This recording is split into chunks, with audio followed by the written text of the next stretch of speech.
दोस्तों फिर से एक बार आपका मेरे चैनल में बहुत बहुत स्वागत है।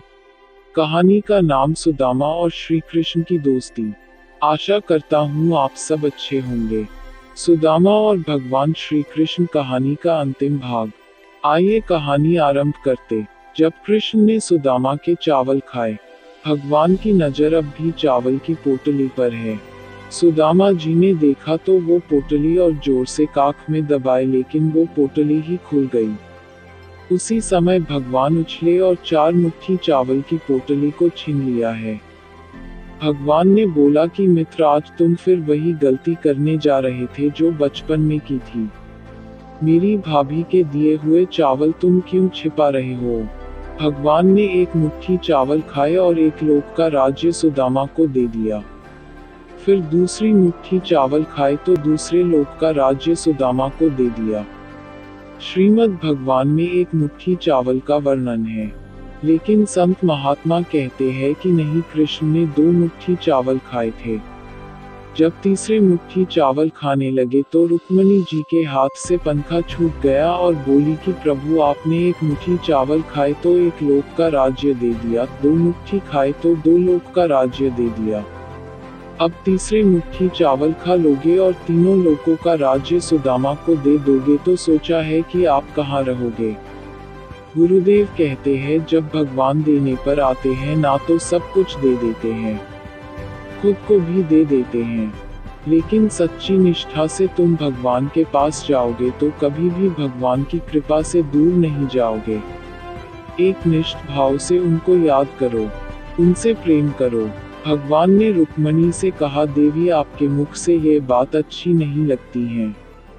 आज मेरा मित्र आया है तो आप मुझे रोक रहे हो। तब रुक्मणी बोली कि नहीं कन्हैया, क्या केवल आपको ही अपने मित्र को कुछ देने का अधिकार है? मुझे नहीं है। तब 1 मुट्ठी चावल रुक्मणी जी ने भी खाए, ऐसा संत जान बताते हैं। और रुक्मणी जी तो साक्षात लक्ष्मी जी हैं।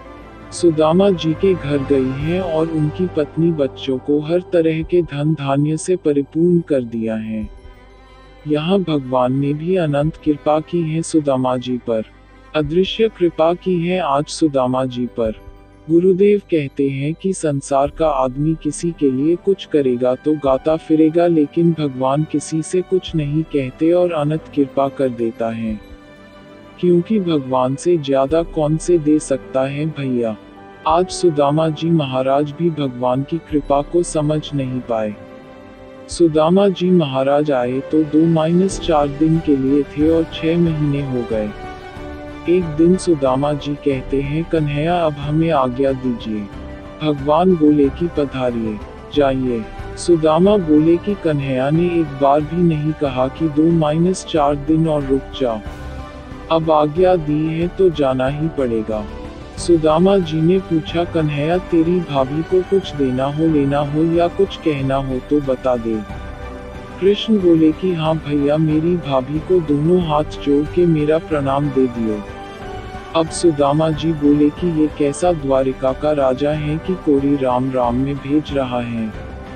सुदामा जी अब चलने लगे हैं और मन में सोच रहे हैं, चलो अच्छा ही हुआ कि कन्हैया ने कुछ नहीं दिया, नहीं तो दोस्ती की गरिमा खत्म हो जाती और मेरी भी वैसे कुछ मांगने की या लेने की इच्छा नहीं थी। इस तरह सोचते सोचते सुदामा जी महाराज अपने घर की ओर निकले, लेकिन जब पहुंचे तो बड़ा आश्चर्य हुआ कि जैसे महल द्वारिका में खड़े थे वैसे ही सुदामा जी के गांव में थे।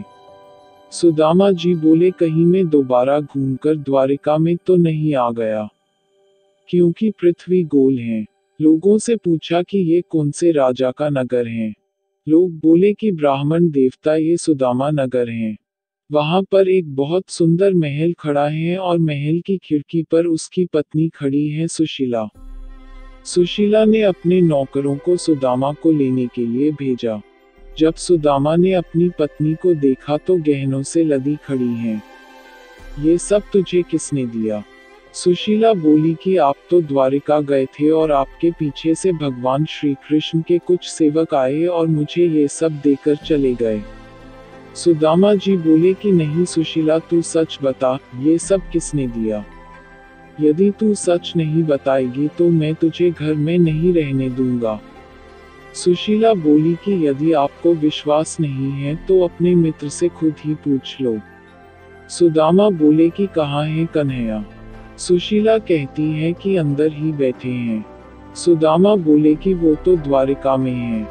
तो सुशीला अपने पति का हाथ पकड़कर अंदर लेकर गई भगवान के मंदिर में और श्याम सुंदर की मूर्ति के सामने खड़ा किया और सुदामा जी बोले कि आज तुझे मूर्ति से प्रकट होना पड़ेगा। अगर तू आज नहीं आया और तूने ये नहीं कहा कि ये सारा धन तूने दिया है तो मैं सुशीला को घर में नहीं रखूंगा। सुशीला और सुदामा दोनों ही भगवान की प्रार्थना करने लगे। उसी क्षण भगवान प्रकट हो गए और सुदामा जी की आंखों में आंसू हैं।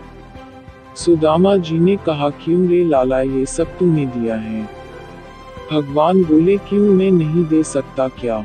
सुदामा बोले कि जब आपकी मन की जानते ही हो तो आपने द्वारिका में क्यों नहीं बताया मुझे और चलते समय भी कोरी राम राम में विदा किया।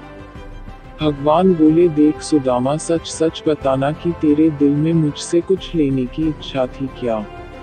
सुदामा जी बोले, बिल्कुल नहीं प्रभु, आपकी कृपा ही काफी है, मुझे कुछ नहीं चाहिए था। कृष्ण जी बोले, बस मैंने तुझे कुछ नहीं दिया है, ये सब भाभी के लिए ही है। जो भगवान ने इनका कहा तो सुदामा जी और सुशीला जी फुट फुट कर रोने लगे और भगवान के चरणों में प्रणाम किया है। दोनों ने दर्शनों को खूब लाभ लिया है और भगवान फिर वहां से अंतर्ध्यान हो गए हैं। जितनी भी धन संपत्ति सुदामा को प्रभु ने दी थी, सुदामा ने वह भगवान की सेवा में ही लगाई है, उसे खराब नहीं किया है। इस प्रकार अपनी पत्नी के साथ सुदामा जी ने अत्यंत शांतिपूर्ण जीवन बिताया और ऐश्वर्य को भगवान का प्रसाद मानकर सभी सुविधाओं का आनंद उठाया है। सुदामा विप्र ने कहा है कि भगवान अजेय हैं लेकिन अपने भक्तों द्वारा पराजित होने में स्वीकार करते हैं।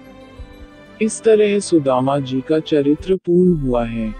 जो लोग सुदामा जी की कथा सुनते हैं वो कर्म बंधन से छूटकर भगवान की भक्ति को प्राप्त करते हैं। बोलिए सुदामा जी महाराज की जय, कृष्ण जी महाराज की जय। मुझे आशा है आप सबको कहानी पसंद आई होगी।